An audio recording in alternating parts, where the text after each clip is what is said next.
You are now listening to the highlight reel builder for authors, the Going North podcast. I'm your host, certified self-leadership trainer and author of the best-selling book, Stay the Course, Dom Brightman.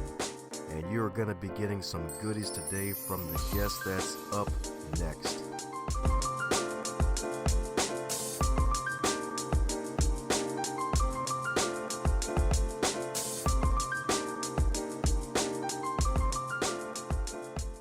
Today's episode is sponsored by the brand new Northbound to Your Success shop, where you can buy the wonderful logo, advance others to advance yourself in t-shirt form, mug form, heck, even a phone case if you like a phone case.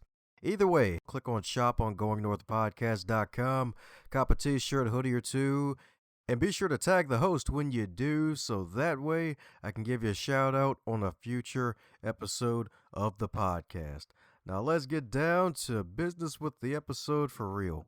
And today on the highlight reel builder for authors known as GMP, the Great, Glorious, and Glamorous, it's the Going North podcast, and we got one heck of a super special, awesome human for you today. That's right, folks. That's right, indeed. We got a professor in the hizzy for shizzy, y'all. That's right. Not only she put pen to paper, but she's also an educator, y'all. An educator, a prolific writer, an educator, a culturalist, a traveler. My goodness, she can probably speak for days on end because she is a boatload of knowledge, and she open for speaking engagements and workshops. Indeed, and heck, she may even have a publishing company opening in the future as well to spread the good knowledge of our history across the globe, y'all. So let's give it up for the SB herself, the sensational and beautiful Shonda Buchanan. How you doing today, Shonda? I'm great. Thank you so much for having me. I truly appreciate it. Thank you. Thank you. Oh, yes, indeed. Yes, indeed. It's an honor to have one of the professors in the building. That's right, one of the educators educating the masses and the molasses. You know, I never brought molasses to class, but I hope that the masses of students that I have educated over the last 20 plus years of university level teaching, I hope they learned something. And molasses.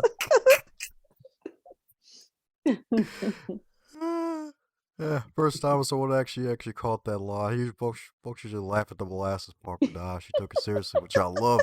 That means she's next level, y'all. That's right. No, I'm just a critical thinker, and this is what I train my students to do. Is to what was said, what happened, what did they say? Oh, what do you think about what they said? So that's what I do. Is that double speak? Like, what are they doing? It's a default. Hey, well, I like it indeed. I love it. Like, hey, we need more thinkers around the earth because some folks tend to put their thinking in the trunk and leave it there. Exactly. I can't turn mine off. Yeah, that's why I wrote my books, and and that's why I'm a poet, because there's always a thing of, there's always something to be written about. There's always a story to tell. There's always a different way of looking at something, a different perspective, that we can take on it that hasn't been done before. And so, but honestly, I can't turn it off. Someone asked me in another interview, what do you do when you have writer's block? And I said, if only I could have writer's block, then I wouldn't. It would be a bit of a dream, because I've got at least 20 book projects. I'm continually writing essays. I'm a freelance journalist.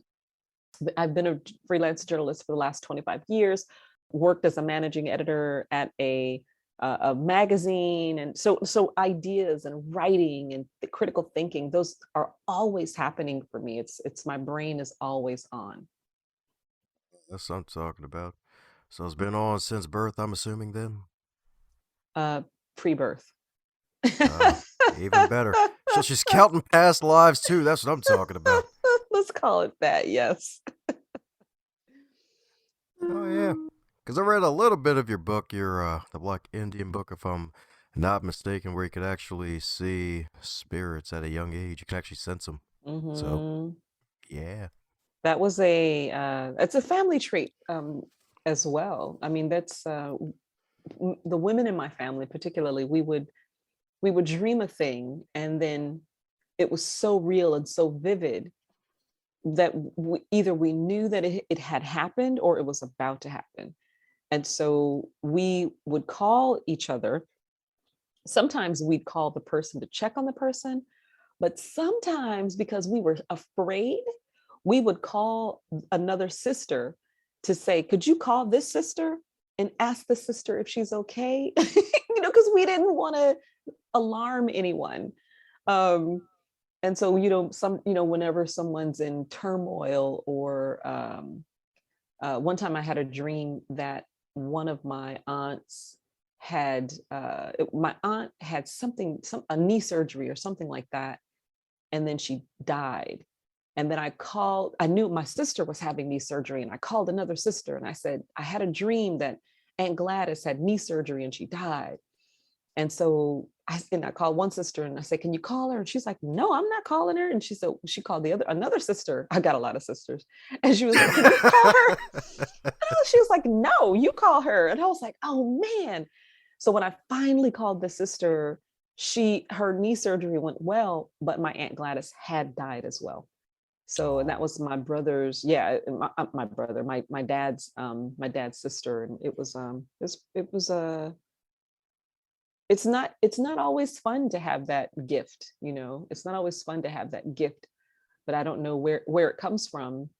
It could be that Afro connection, the African connection. It could be the Afro-Indigenous connection, because there are American Indian nations that have dream societies, and the Iroquois have dream societies where dream festivals, in fact, where the entire like family for generations, from the youngest, from the baby to the eldest, to the great greats, and they would just lay down in wherever they were, in the house, or if they were in their anipes, and everybody would just sleep and dream, and then when they wake up they would tell each other, like, what did you see, what did you hear, what was the message that you got.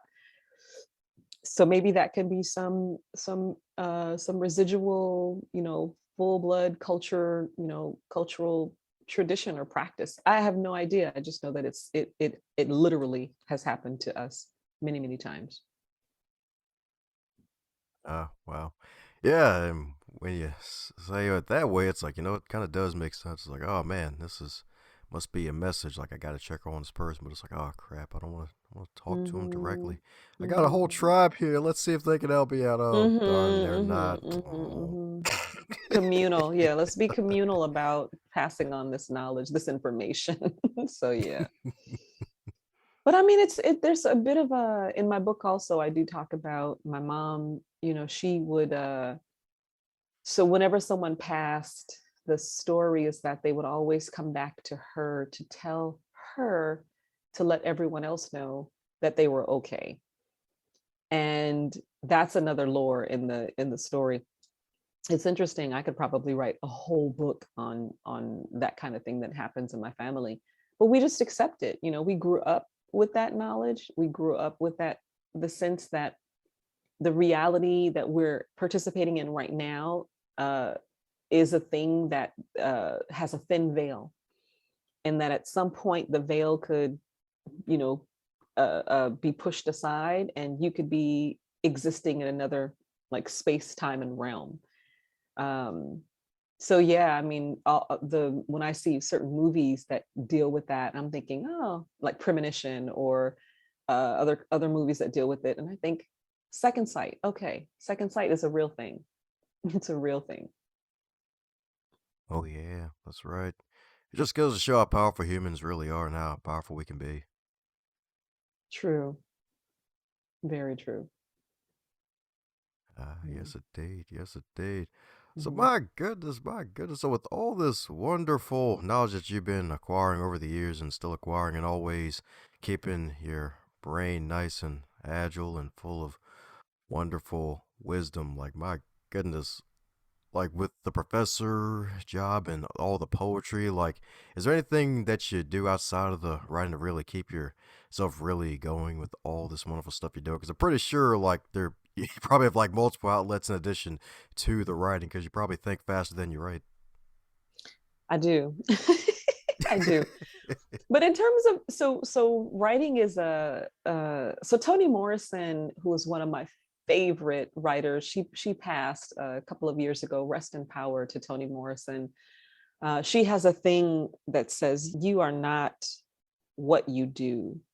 I think it's something like that. Maybe I'm not getting the quote verbatim. And whenever I see quotes like that, I think, I mean, for people who don't necessarily like their jobs or their occupations, and which that would be a great comment for them, but I actually love what I do, and I do feel like my identity is a writer's identity. I cultivated a life of a writer and someone who's an artist and someone who gets to engage in cultural, sociopolitical, um, collective consciousness, issues and topics and those kinds of things. I particularly, cultivated my daughter to think about things. And I'm going to actually, I'll come back to something that she texted me a couple of days ago. But so that is my default, is that my identity is a writer, and that's how I get to express, communicate, work out things. But at the same time, when I am tired of thinking, when I'm just thinking, okay, I've written all day, I've been on talks and I've given lectures, and I've been on screen all day because this is the pandemic, hopefully the end of the pandemic. So I've done a lot of that. But even with traveling, and I think, what do you want to do? And it's like, let me turn on the TV and just let the TV watch me. Seriously, I'm just like, let me binge watch Walking Dead, and let's plan. Let's just plan. What would you do in that kind of a situation? So I binge watch TV. In terms of other kinds of relaxation type things, I'm a beach comber, so I walk to the beach. I live 5 minutes from the Pacific Ocean. Very grateful for that. Another thing in terms of release, that I do is forgive me, but I'm a fashion diva. So I love clothes and I love shopping online, and then I love filling up my Macy's cart and not buying anything, or filling up my Amazon cart because I've shopped all day, and then not buying anything, and then letting things go. And if it's something that my eye holds on to, maybe like a month later or something like that, I'll purchase it. But yeah, so those are the kinds of things that I like to do, besides hanging with friends, which is not something that we get to do, and then being with my partner, and we laugh a lot. Just really really, really lucky to have a partner, someone who is with you during this entire time. So going back to the critical gaze that I cultivated for my daughter, and this is kind of going back to something that we were talking about before the recording.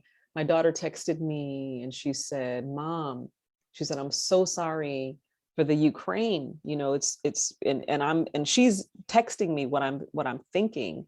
She's like, it's such a terrible thing that this is happening." And she said, "Yet," and I'm going to actually pull up this text just so I get her language correctly. But she said, "Yet," and then also schools, universities have been sending notices to professors, including my school, to say it's a difficult time right now because of the invasion of the Ukraine. And we're like, okay, that it's true, it is a difficult time. And then my daughter says, "But what about when Afghanistan and Ethiopia were being invaded and having civil war?" And I don't recall getting a memo about that. And when she was telling me this, I had been thinking, I don't recall seeing like 10 different AOL news stories about Ethiopia, or about human interest stories about Ethiopia, or celebrities who were connected to Ethiopia and Eritrea. And then the same for Afghanistan.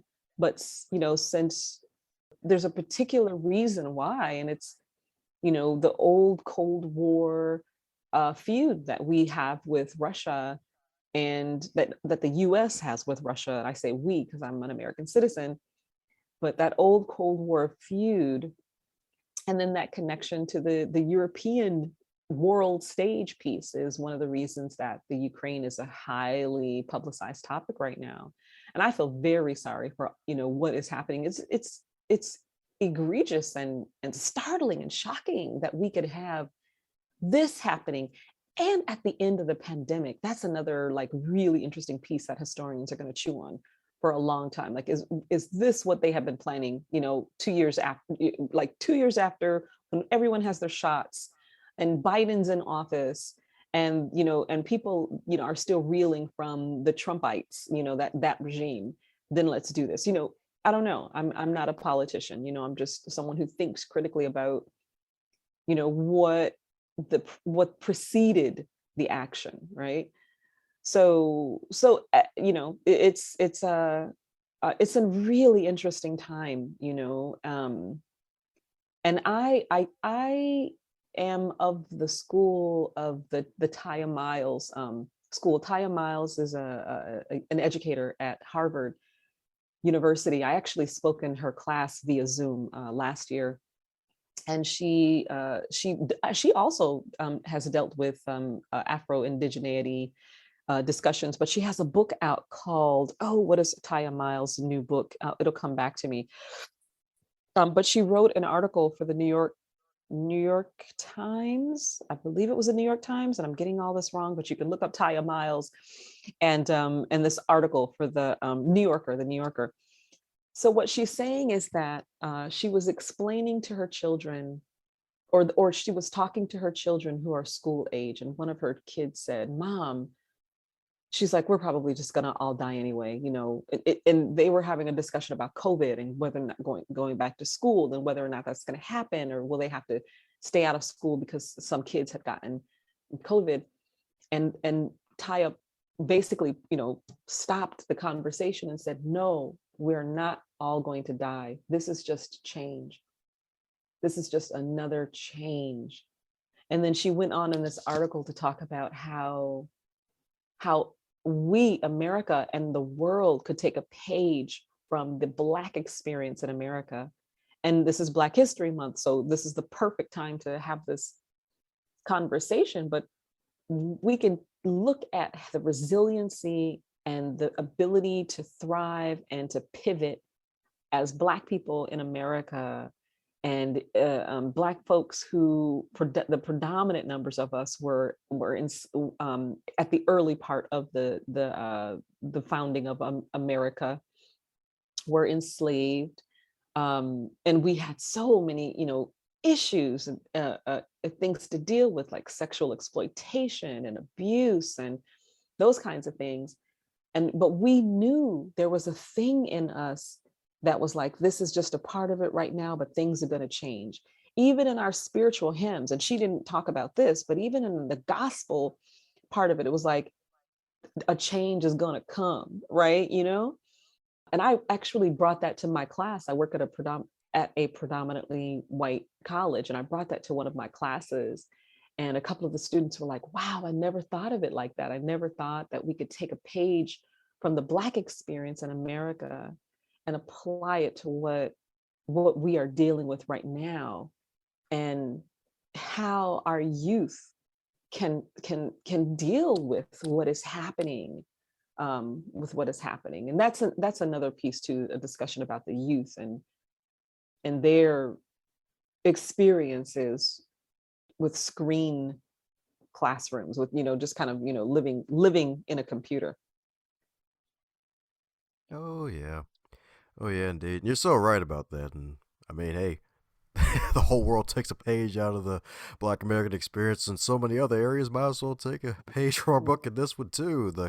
Right. Really the culture of resilience that we've really been dealt with by default, to be honest, and just still Mm-hmm. overcoming all the odds and still being alive to tell the tale and share the history of it, and still create even more history as a result.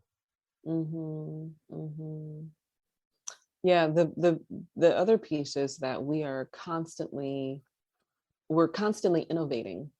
We're innovators, due to the heritage and the inheritance of enslavement. You know, we're constantly inventing or reinventing something, our music, our clothing, our fashion sense, our um, parenting practices, our spiritual connections. We're constantly, you know, just rich and full with our cultural, you know, lore and knowledge of self.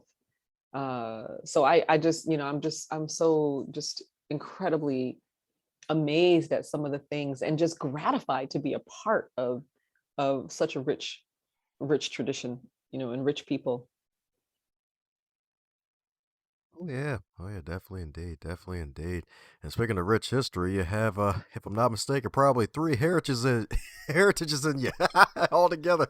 Yes, that's another part of it, that the American Indian piece too, just that that entire story is the colonization just did a number on American Indians. And it's interesting, if I know there are books that have, actually there are a couple of books like Bury My Heart at Wounded Knee, Black Elk Speaks.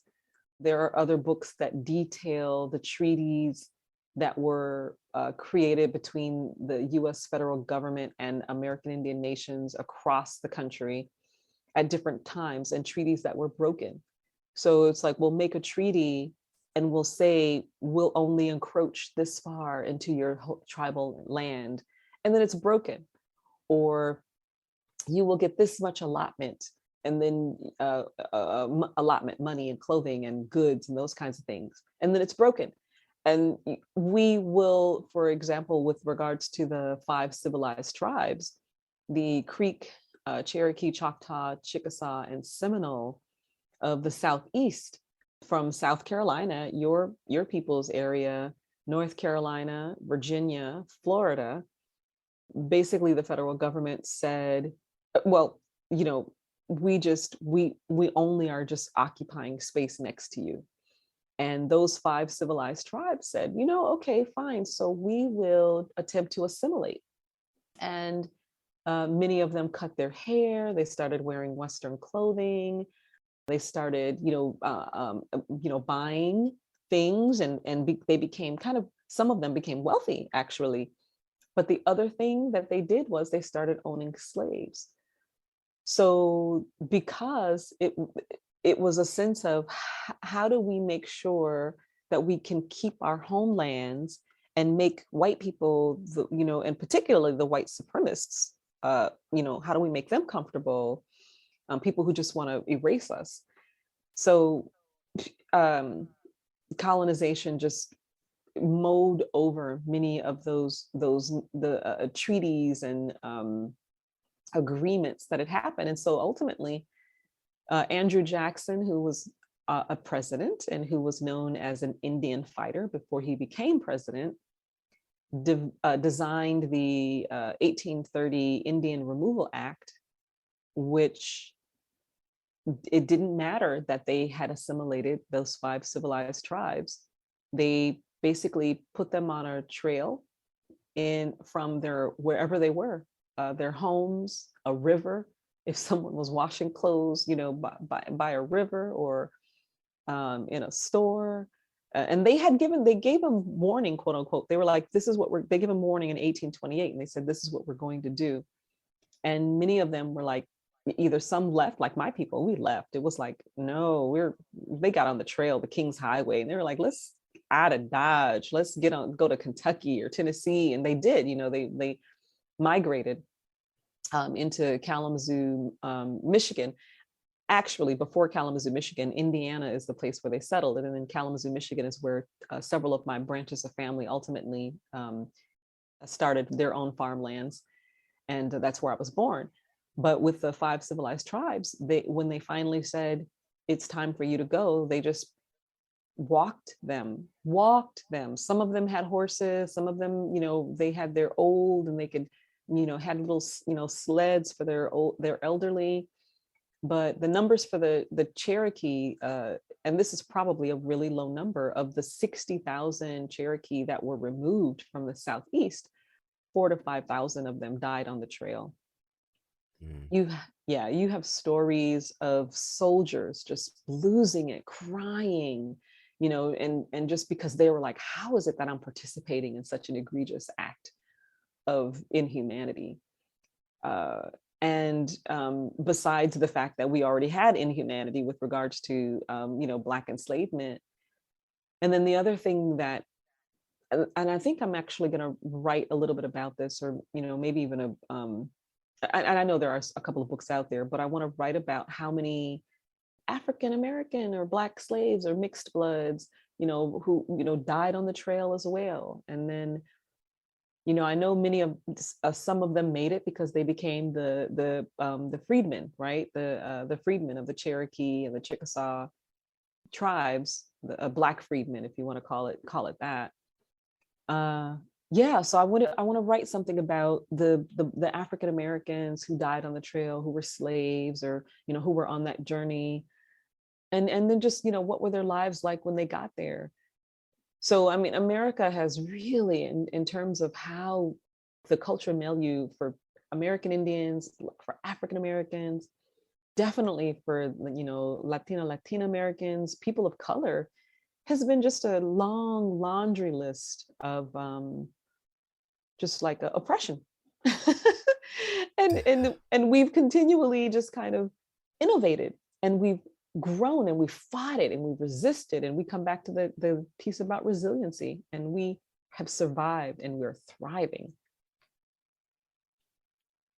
Oh yeah, definitely could see that again, and definitely looking forward to that book if you ever decide to publish it, because that'll definitely be needed, especially since genealogy is still pretty big right now. Folks wanting to trace Mm, their roots and everything mhm, like that, because like, hey, folks want to know where they've come from and see, hey, all right, I got some royalty in the family by default with mhm. the wonderful genes. Just like see how far it goes and see, like, hey, what, where, like from whence I've come and see how far I can go in the future. Yeah, no, I've done a couple of genealogy workshops, and I do plan to do one before the end of the year. I'm just so busy right now, but I want to do something again where I basically give the my sources that I trace my family back. I mean, there's so many fantastic books that we can use, but then there are a lot of repositories, I guess we can call it, but places where you won't have this history book unless you're specifically asking, can I see the census documents of the state of North Carolina from 1790 to 1820?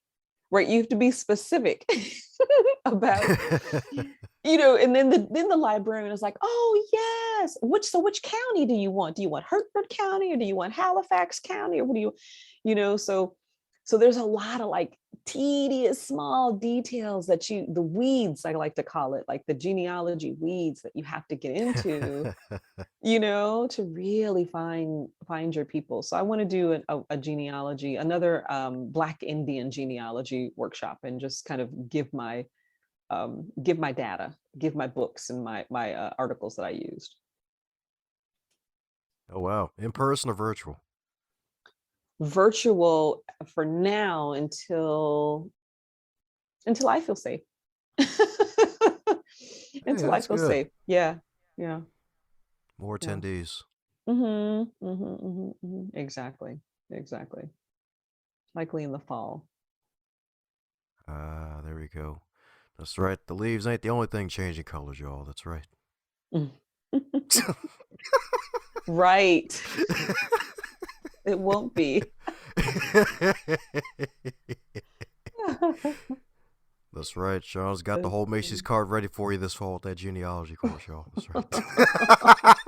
Wow.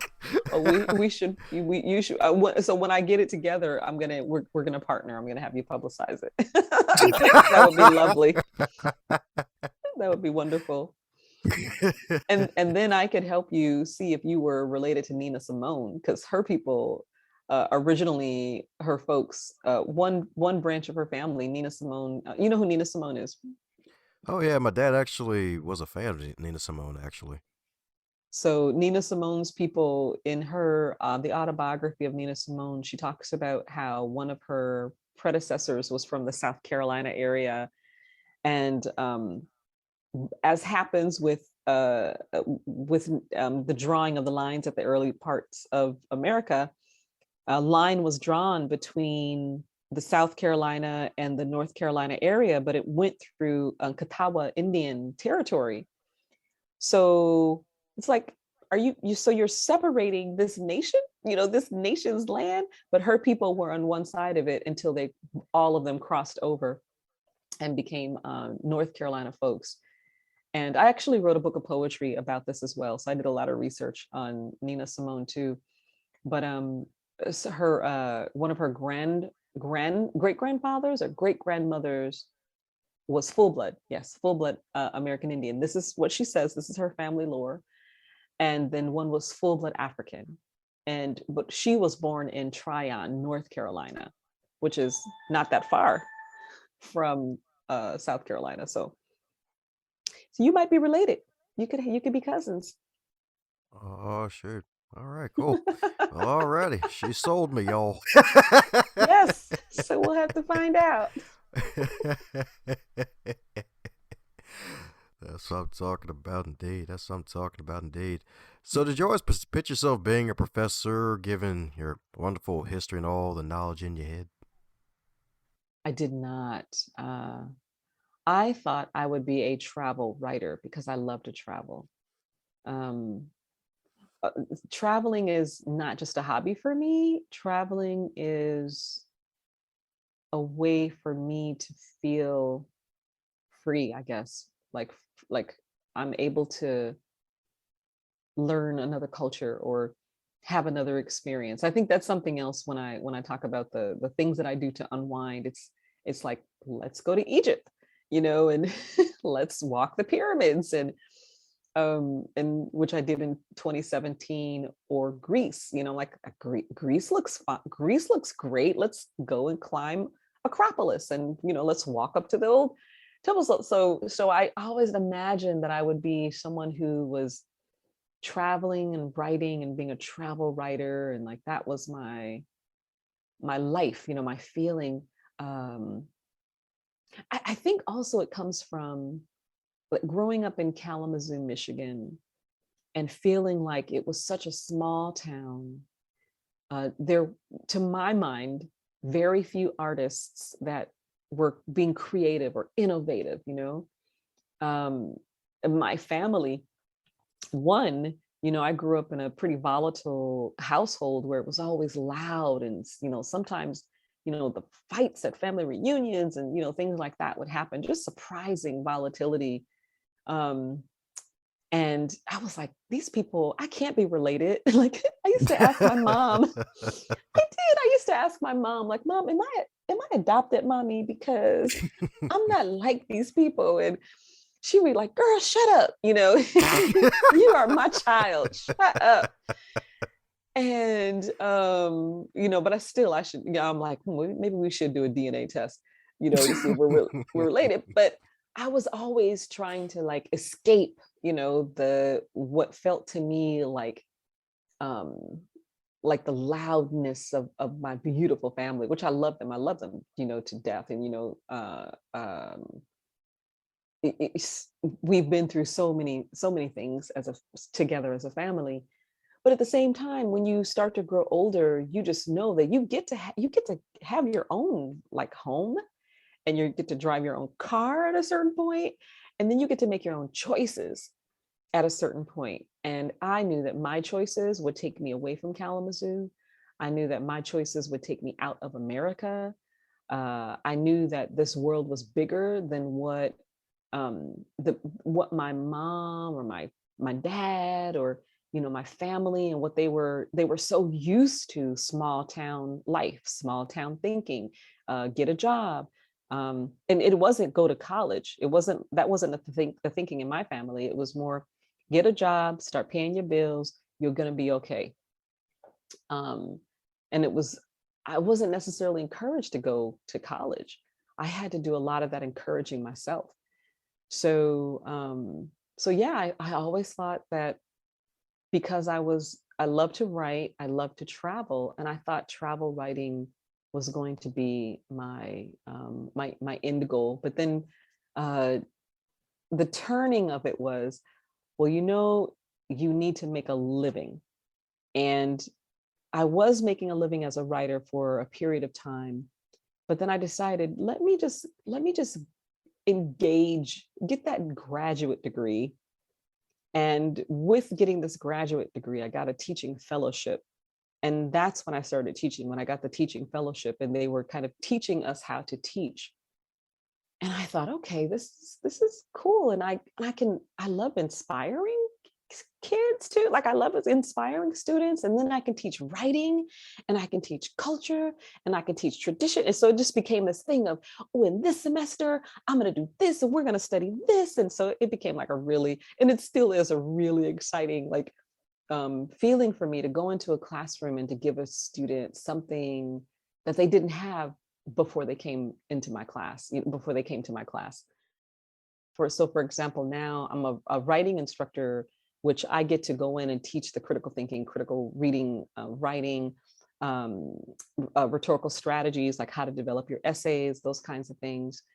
And but still, I'm still leaning into the piece of writing is power, and your ability to communicate your ideas can empower you, but it can also empower someone else. And this is what writing has done, across the ages. And I bring them back to Gandhi, and Gandhi's letters from prison.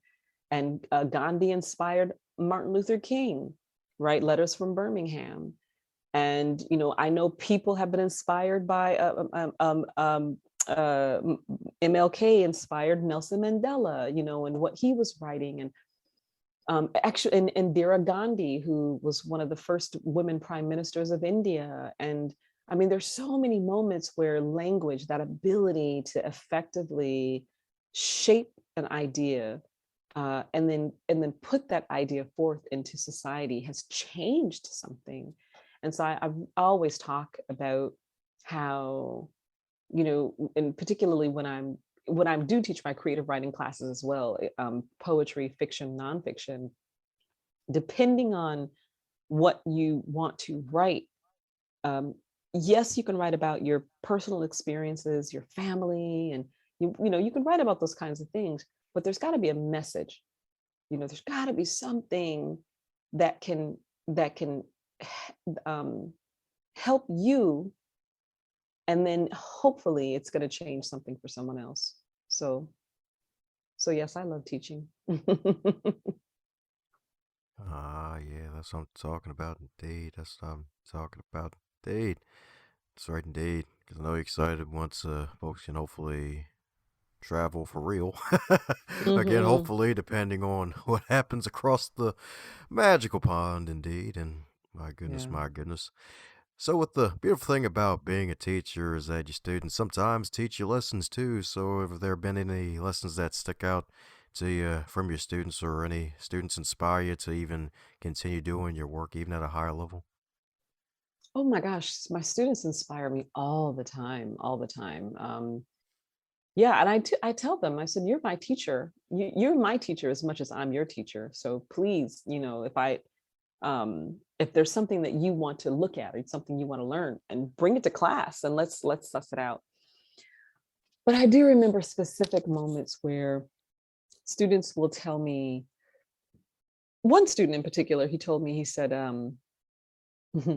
we were having a discussion in the classroom about how acquiring knowledge is your right. And knowing what everyone knows, particularly the canon of white literature, right? So like knowing those kinds of things can give you equal footing in certain circles, which it's unfortunate that if you learn the canon, or if you know how to recite the Canterbury Tales, which is one of the things that I was forced to memorize, even if my pronunciation wasn't correct, we had to memorize the prologue for the Canterbury Tales. So I used to walk around with one that April shoot suit, the drut of match, pass it to the root. Like I used to walk like that whole piece. We had to memorize it before we could graduate as an undergrad. But if I told someone that who respected the canon, particularly maybe another educator or just someone else who had had a certain kind of education, and then they would look at you differently. So I was talking to my students about this, and one of my other students said, I don't need white people to respect what I think I know, or something like that. And I said, it's not about per se a white person respecting what you think you know.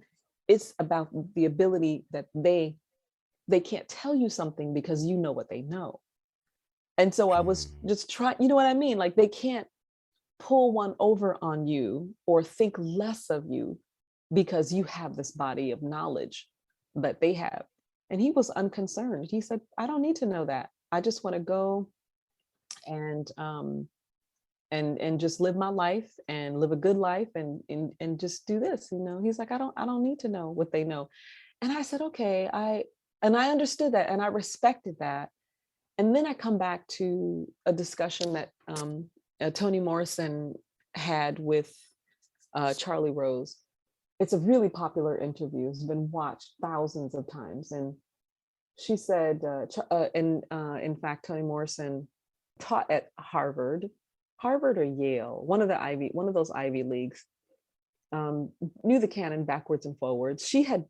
Toni Morrison created a new lexicon for the Black woman milieu, like what it meant to be a Black woman in America, with her work, with her books, her fiction, and her critical books as well.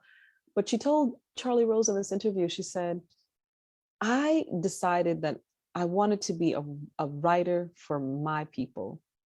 And when I sat down to write, I was going to kick that white editor off of my shoulder. And I was not going to pay attention to the white gaze because I'm writing for my people. And the thing is that she knew, like, that was an act for her. She knew, she had gone to school. She knew what they knew. She studied Faulkner. She'd studied the greats and she knew it. And then even still, she was like, you know what? I'm writing for my people. I am going to research the letters of the freedmen, and I'm going to tell a story about that. I'm going to research the story of Setha, for Beloved, and she won the Nobel Prize for Beloved. But the story of Setha, the slave woman who, rather than have her children go back into slavery, the slave woman killed those children. And so those were stories that had not been told. They were unmined. And Toni Morrison made that specific conscious act to mine those stories. And there are other writers who took that up the mantle or up the challenge, like Gloria Naylor, Sonia Sanchez, and the Black arts movement, Nikki Giovanni, particularly when she was young and writing her revolutionary poetry, Angela Davis, Gloria Naylor, Bell Hooks. Oh my gosh, Bell Hooks. In fact, I have a program honoring Bell Hooks tomorrow with Beyond Baruch's Literary Arts Center. But there are so many women who I know who knew what white people knew in terms of what we had studied. And then once we knew that, it was like, you know what? That doesn't make you any better than us, because look at our lives. Look at our lives. And so that was just such a moment for me when I was talking to my student. I still think about this. He said this maybe 10 years ago when I worked at Hampton University. And I still think, I don't want him to have a feeling that he has to earn their respect. It's really more about earning your own sense of self, and then doing something with that knowledge for us, for your people. And so that's what I was trying to convey to him.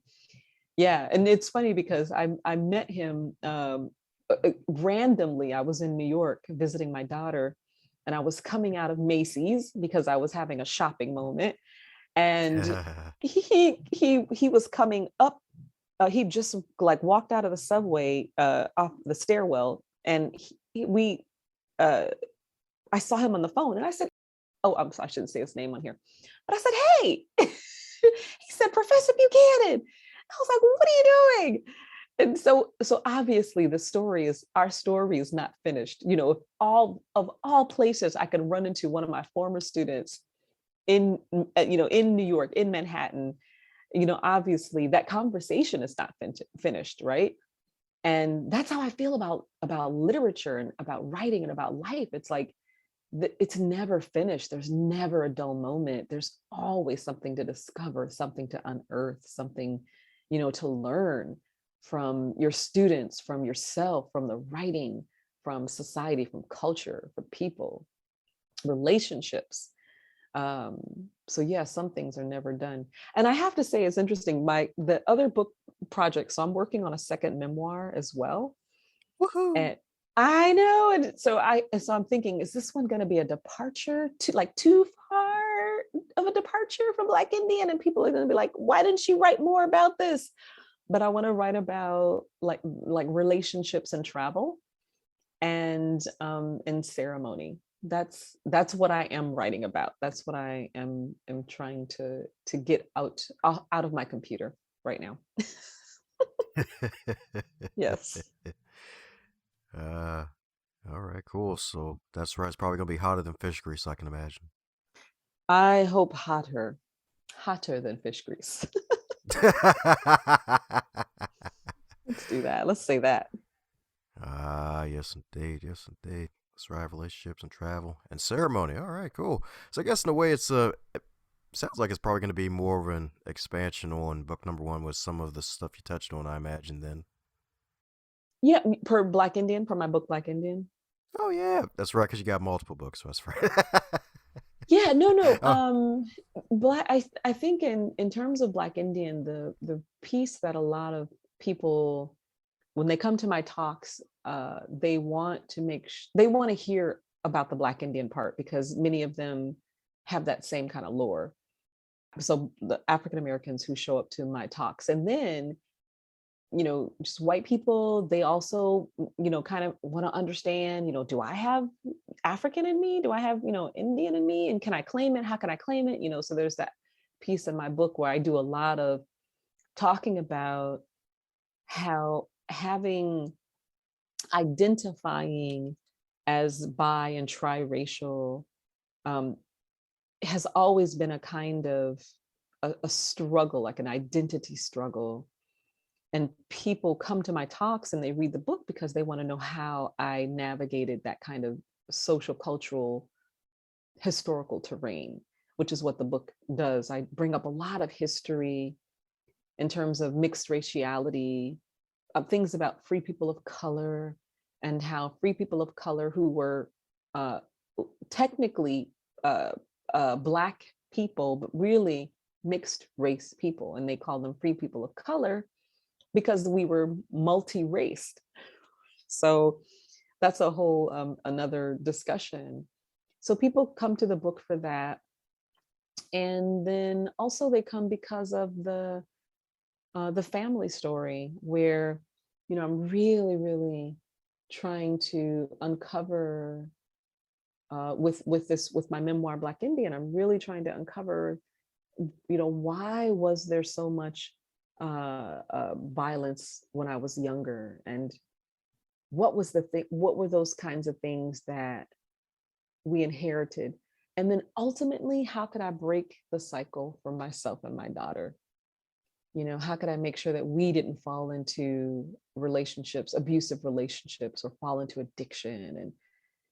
And so the things that I know is you keep trying, you just keep dodging, things that could potentially harm you, while living as full of as rich of a life as you can.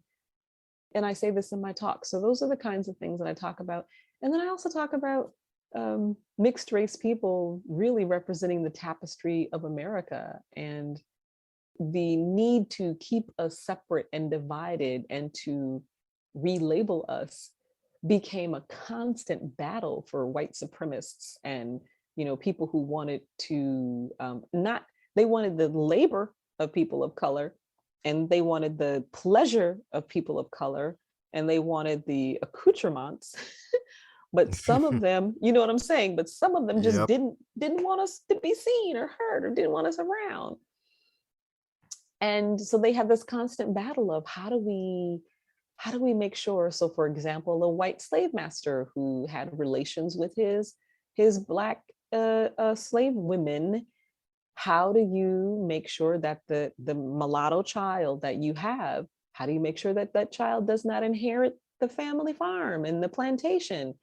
Well, you know what we can do is we're going to pass a law that says any child born to an enslaved African or indigenous woman, because American Indian people were enslaved as well, but any child born to a black woman, natural born child, will also be considered a slave automatically. So that took care of that, right? So it took care of any sense of ownership, any sense of proprietorship. Like you can't own it, but maybe that son or that daughter would be treated better, you know, but you still couldn't inherit. So I mean, it was like a constant uh like a game, I guess I could say it like that, but this constant sense of how do we keep them down? And they couldn't, obviously, because here we are, with, as equality to a degree.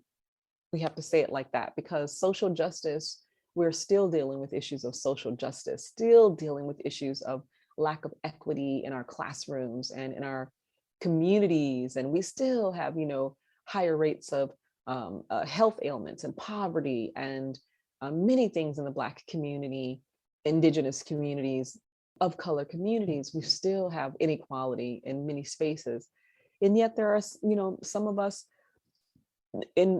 some of us that we can actually look at and we can say, okay, that person made it this far, so maybe I can do it too. We do have role models, maybe I can do it too. So we're constantly living with that, the balancing act of progression, and then the certainty that we're not fully equal. We're still not fully equal for some reason. If you can have a George Floyd, if you can have a Trayvon Martin, and this is the 10th year marker, not, I hate to say the word anniversary, but the 10th year marker of Trayvon Martin's death. If we can have a Latasha Harlins, if we can have a Nia Wilson, if we can have a, just the long list, Sandra Bland, a long list of names of people who suffer at the hands of police brutality, usually white police brutality, then we know we haven't arrived. We haven't arrived yet. And then that's where I come in as the writer. And that's where I know that my other soldier writers are behind me, and they're coming in and they're saying, you know what, there's more to do. There's more work. There's more work to do. Let's get to it. Yeah, because it's only the beginning. Like, it was so good to see that the past couple big trials that happened, I believe, for the Mm. killers of for Ahmaud Ahmaud Arbery. Aubrey. Yeah, Mm-hmm. like, so glad that that was actually done correctly. Justice was served for them, and of course for the killer George Floyd as well. It's like, all right, Mm-hmm. finally, we're getting. Seems like things are starting to get a little sliver of justice Right. finally for these lives that were so taken so soon, so sadly. My goodness. So yeah, there's a lot of work ahead. A lot of work But ahead. Breonna Taylor's murderers are still not, no, there's no trial plan, no jail for Breonna Taylor's murderers. And the other woman the white woman police officer who shot, the name is escaping me, but who shot a young man, a Black man, who she said she feared for her life, or she thought he had something. She only got like 2 years, I think, but it was probation, mostly probation. Um, Mm-hmm. yeah, I think that one was in St. Louis. But there's just it's actually a little distressing to just think there's so many names. How can you call them all? How can you remember all of them?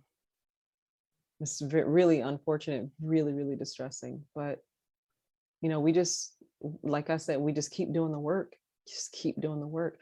I will say I call this the year of the Black woman, because Karen Bass is running for mayor in LA and Los Angeles. I'm rooting for her. What is it? I'm going to look up her name, the woman who's about to be nominated for the Supreme Court, the African American woman. What is her name? Besides Stacey Abrams, I'm calling out Stacey Abrams. Yay, sis, Stacey, she's doing it for us. Gosh, there's so many firsts, happening right now. I believe Karen Bass will be the first Black woman mayor of Los Angeles.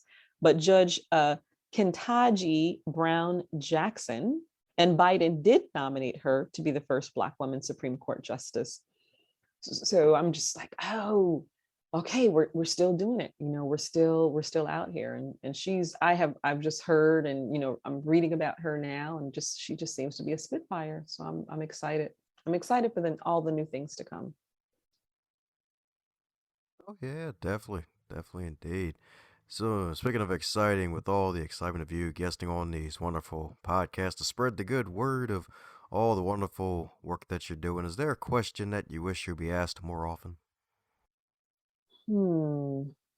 That's a good one. Is there a question that I wish I was asked more often? No, in fact, because I believe people are asking the questions they want to ask.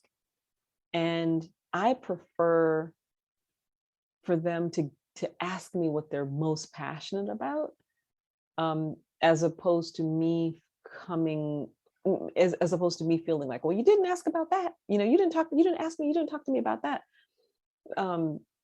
There's so many facets to my book, Black Indian. There's so many facets to my life as an artist, as a writer, and so many circles that I travel in, artistic circles and city circles and social circles, that I feel like I'm getting asked a lot of questions all the time. so so so no, it's I don't feel like there's anything that I wish I would be asked. I think it's more so what I really wish for is that, well, maybe, I guess actually I could say this: for people of a certain echelon, for folks who exist in certain circles, I would love for them to ask me, how can we hire you or hire another person of color tomorrow to create a diversity program that will exist in memoriam, like time up, like that will be intrinsic and that will never go away in our corporation or in my educational system or in my, I think that's the question. I would love for someone to say, how much money do you need in order to make the changes that you would like to make in this world? That's what I would like. That's the dream question. It's and it is, but unless people are really ready to have that discussion about diversity, equity, inclusivity, unless people are ready to have that discussion about social justice versus banning books, Yeah. The need for social justice or the need for critical theory in our educational system, unless they're ready to have those kinds of real discussions in a real way. And I think this is for everyone. It's, for of color, and then it's for, for Black people who don't want the boat rocked. It's until we're ready to have those conversations, then maybe that question is a question that I won't be asked, because I know what people can do with their money. Like I know where we can make some significant changes immediately. At least that's what I feel. But thank you for that. I appreciate it. And thank you for this interview. My pleasure, Dig. You're so right, indeed, because diversity is now being talked about a lot more often. But the only thing is, you can talk about it, but if there's no forward motion or action, then it's like, oh crap. And then if there's no follow up either, then it's like, oh, well, double darn. Yes. Yes. How do we sustain it? How do we sustain the conversation, the idea of diversity? And the thing is that it keeps changing. Like over the last 5-10 years, we've gone from the terminology of microaggression, implicit bias, to diversity, equity, and inclusivity. And so it's like, why does it keep changing? Why does it keep, but it's basically racism. It's like, Exactly. it's racism, y'all. It's, so let's just call it that, and let's deal with it, and let's deal with it on all the levels that it needs to be dealt with, so we can make those changes that need to be made. Oh yeah, you're so right. Funny enough, we actually had a guest last year, Anne-Marie Schroeder, where I believe she called herself a let's see, diversity and inclusion and belonging. She even brought in the term Mm, belonging. I like that. Yep. And of course, me and my silly stuff, I was like, all right, so you're the dibs officer. You call dibs. Folks need to call dibs on you for their organization. So yeah, Mhm. yes indeed. So you got to call dibs on Shonda, y'all. That's right. Call her, y'all. Call me. Call me, email me at my Gmail. My Gmail is right on my website, shondabuchanan.com, and my Gmail, shondabuchanan@gmail. So feel free to reach out. That's right. Reach out with both arms and all the feelers of your technology service, y'all. That's right. Well, since you're a critical thinker, I gotta ask you this silly question. So, if your wonderful book Black Indian was a food item, what would it be and why? Cornbread. My book would be cornbread, because it's warm and it's sweet and it's fluffy and it's satisfying. So yes, my book would be cornbread, maybe with a little butter and some honey on it. And then it's just a satisfying food. And you can eat as much as you want and never get full. Yes. Cornbread. Yep. I can tell you can't prepare. You had no hesitation on that answer. No, I just thought, I was like, no, my book is cornbread. And cornbread is an African, and it's also an indigenous food, corn, the maize. And so yes, it would be cornbread, because it's both represents both of my ethnicities. Yes. Oh man, well, that's freaking amazing. Probably one of the best answers ever for that question, indeed. That's right. Oh, good. Oh, good. That's right. So you heard that right, folks. Get the whole pan of cornbread, y'all. That's right. Get the Hmm. whole skittle. Hot That's right. water. Hot water That's right. cornbread. Oh, see, there we go. So you go. That's next level right there. That's right. The whole hot water cornbread, baby. That's Hot right. water cornbread. Yes, indeed. That's right. All the steam, maybe. That's right. Mm. That's right, indeed.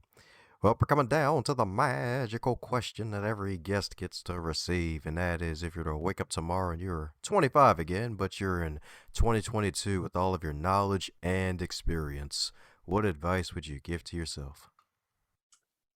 Ooh, that's good. Yes. What advice would I give to myself? If I was 25 again, the advice that I would give to myself is start saving now to the best of your ability. So really start thinking about the piece that Black people don't get taught, and maybe Indigenous people don't get taught, or is, we don't have the conversations around the table of how to save, how to invest, how to let your money work for you. Because many of us are in the mode of paycheck to paycheck, or we're trying to make sure that our kids are taken care of, and those kinds of things. And I wish at 25 I would have opened up that savings account for my daughter, and kept it open, and kept donating it, kept increasing the value of it, and really understanding that at 25, what my 401k or my 403b could do for me at 53, which I'm now 53. And yeah, I would really think about that sense of like the financial security that, many of us who are my age are kind of staring down the barrel of. Okay, we've got until 67 now, and I think I'm going to live to be 120. So like, Woohoo! can I sustain myself, to 120? So that's what I would tell myself. I'd say, no, sis, start saving. Save like a real mogul, save like a real millionaire, invest, get some books and read about it. If you don't know, get your side hustle, start your side hustle early, and just make sure that you are doing what you need to do so you have no financial issues and no financial worries. That's what I would do. Yeah, Gives you that's right. it gives you freedom to think of it like that, to not have to worry about your finances, and then also to be able to give something to your children, and without struggle. So yeah. Woohoo! That's right. Preach indeed. That's right indeed. That's right. Hmm. That's right indeed. The dollars make us holler, y'all, but it'll make us holler in the wrong way if we don't save it. Hmm. Hmm. Exactly. How about for you?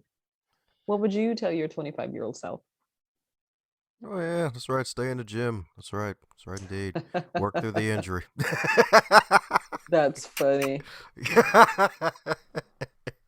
That's funny. Stay in the gym. Okay, all right. 25 would say, okay, but what if I'm tired? Yeah. Stay in the Oh gym yeah. until the pandemic. Yep. That's right. When the pandemic hits, that's right. Even though we're still Mm, in the darn thing, it's like, yep, get back in that gym, make your gym at home. That's right. Do burpees at home. Well, then again, don't hit the roof. You know what? Just do some sit-ups, darn it. Like do 100 push-ups. Do the One Punch Man workout, 100 of everything. That's right. That's right hmm. indeed. Hmm. Exactly. Good. Okay. Well, I'm sending vibrations to your 25-year-old self so that who you are now can take on those skill sets and the habits of your 25-year-old wish. So there. And you send me mine, please. Oh yeah, that's right. You will not be broke. That's right. You will be abundant. That's right Hmm. indeed. That's right Hmm. indeed. Thank There's you. an Thank you. Oh yeah, that's right. There's an A in both first and last name for a reason. That's right. It's abundant, y'all. That's right Yes. indeed. Thank you. Ah, yes indeed.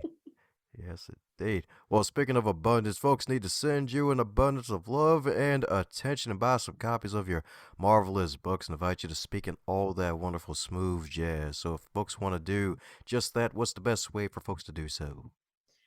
They can purchase the book on Amazon. You can just type in Black Indian or Shonda Buchanan, and it will pop up. You can go to Wayne State University Press's website. They published my book, and I'm so grateful. Hopefully, they'll publish the next book that I submitted to them, the Nina Simone collection of poetry, and then also my website, shondabuchanan.com, ShondaBuchanan at sorry .com. So yes, and my Gmail, shondabuchanan at Gmail. So I'm so reachable. Absolutely. Woohoo! Thank you so much, Dom. I really appreciate this talk. Thank you. I'm excited for when it's going to come out. Thank you. Oh yeah, that's right. That's right indeed. It's gonna be out so far you won't even need a closet. That's right. That's right indeed. I'm just That's That's all. funny. Oh, I don't know. I couldn't go that far. I was like, what does that mean? No one knows what it means, but it's provocative. Oh, right. Oh my gosh, that's hilarious. I know that one. I know that one. I Oh saw that man, movie. that's right. One of the best ever. That's right. That's right, That's indeed. funny. And it's also it's couched into the are we still recording? Oh yeah, that's Oh, right. we're I still forgot. recording. Okay, never mind. I can't say that. But anyway, Jay-Z and Kanye West have a song that they couch that into. It's provocative and no one knows what it means. It's provocative. And then someone else says, no, it's not. So anyway, they have it in a song. Oh yeah, that's right. The Watch the Throne album. That's right. That's right. All. Yes. That's right, indeed. That's right. On all the wrists, indeed. Oh yeah, that's right. Any parting words before we close up shop? I forgot that part.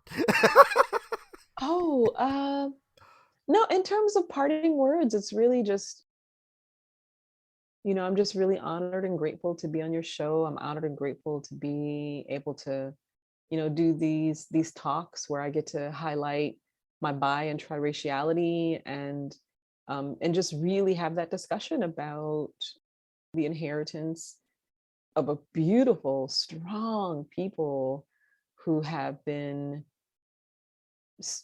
here, and we're still here, and we're still working on, those kinds of things that we need to do to create some kind of equality. So I'm just really grateful that I get to have one small drop in the bucket of this kind of conversation. So thank you again.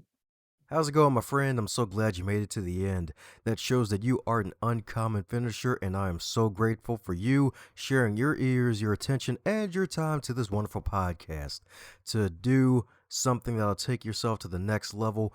And for everybody else involved in this wonderful program, share it with at least 3 people in your network so that way more folks can not only catch the fire that is on this podcast, but can also be inspired to be their best.